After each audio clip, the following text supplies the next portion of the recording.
Voici le 8e vlog en direct du Guatemala.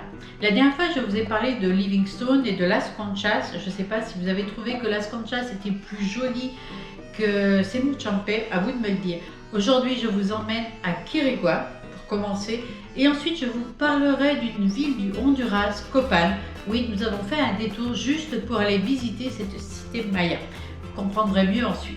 Tout d'abord, après avoir récupéré notre voiture à Rio Dulce, nous avons roulé pendant 1 heure jusqu'à atteindre le site de Quirigua. Ce site a la particularité de se trouver dans une bananeraie, quasiment. Effectivement, la route qui mène au site mène également à une très grande bananeraie. Pour entrer dans la bananeraie, il faut décliner son identité, montrer ses papiers et faire désinfecter les chaussures et les pneus de la voiture. Par chance, nous nous sommes arrêtés juste avant la bananeraie pour aller visiter Quirigua. Ce site maya important a 2 particularités. Celle d'être le jumeau de Copan, dont je vous parlerai plus tard au Honduras, et surtout de présenter des stèles immenses, gravées. La plus grande des stèles fait plus de 10 mètres. Un autre point remarquable est la présence de ceibal. J'en ai déjà parlé dans d'autres vidéos, c'est l'arbre emblématique du Guatemala. De plus, ici, ils sont absolument énormes. Pour que vous ayez une idée de la taille des ceibal, nous avons donc pris une photo avec moi en bas.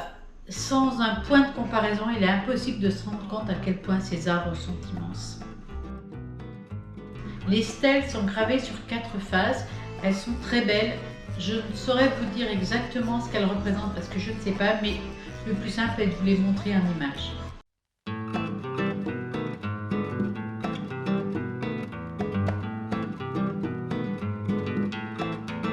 Un autre point que j'ai adoré à Quirigua, c'est le fait que nous étions les seuls touristes. Il y a une famille guatémaltèque qui est venue visiter le site, qui est restée un peu moins longtemps que nous, et nous avions donc le site pour nous tout seuls.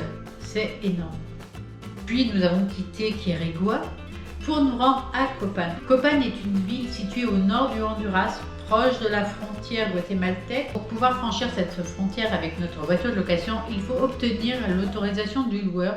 Autorisation qui ne nous a absolument pas été demandée, que ce soit à l'aller comme au retour quand nous avons passé la frontière.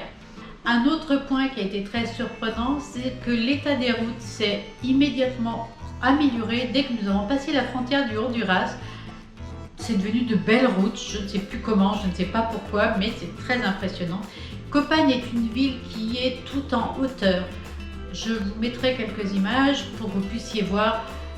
Les rues sont vraiment très en pente. Admirez.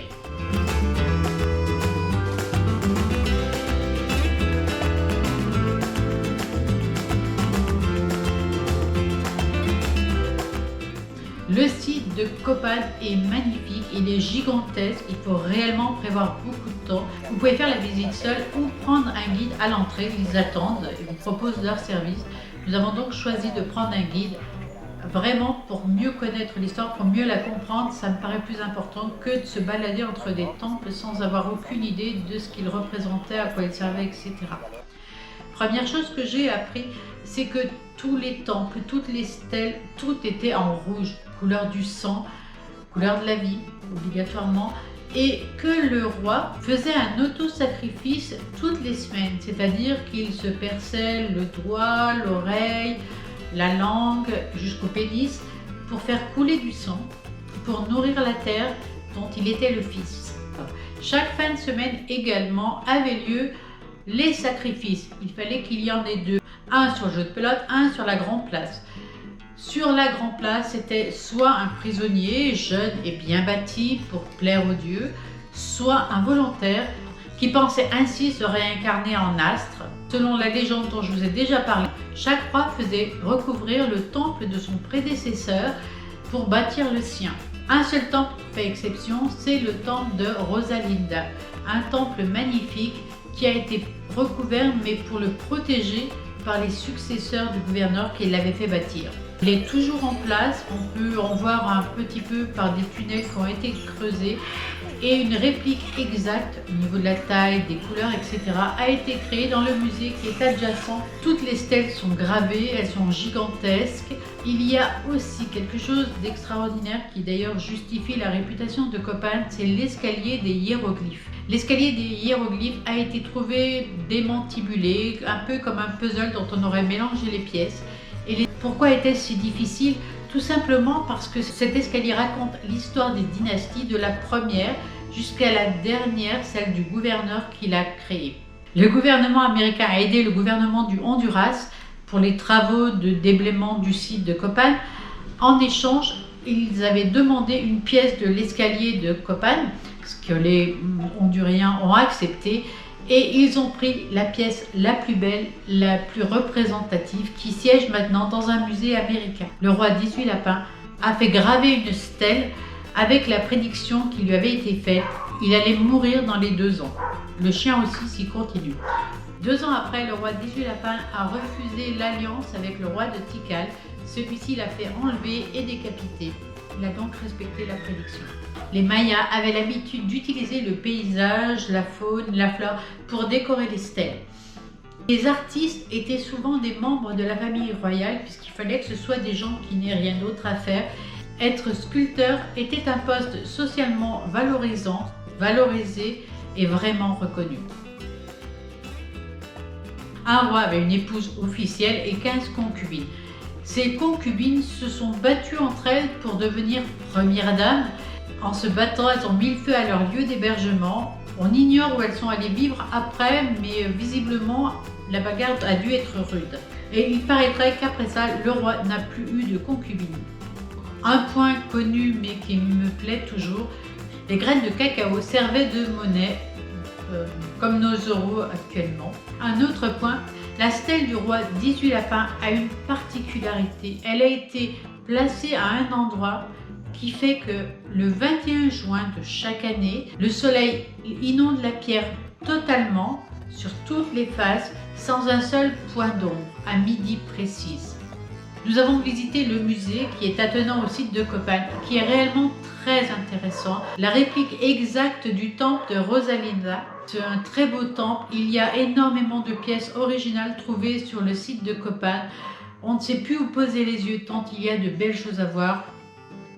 Ensuite, en rentrant à Copán, où on peut manger pour 3 francs 6 sous, comme dirait ma grand-mère, très bon et pas cher, ce que nous avons fait bien sûr, nous sommes tombés sur un défilé de Miss et Mister. Mister Guatemala par exemple, Miss Honduras, effectivement, voilà, qui se pavanaient dans le parc. Nous avons eu le plaisir de voir Mister Guatemala qui paraissait habillé avec les déchets qu'il avait trouvés dans sa poubelle recyclable et je trouve qu'il n'avait pas franchement trouvé grand chose. Je vous laisse la suite en images.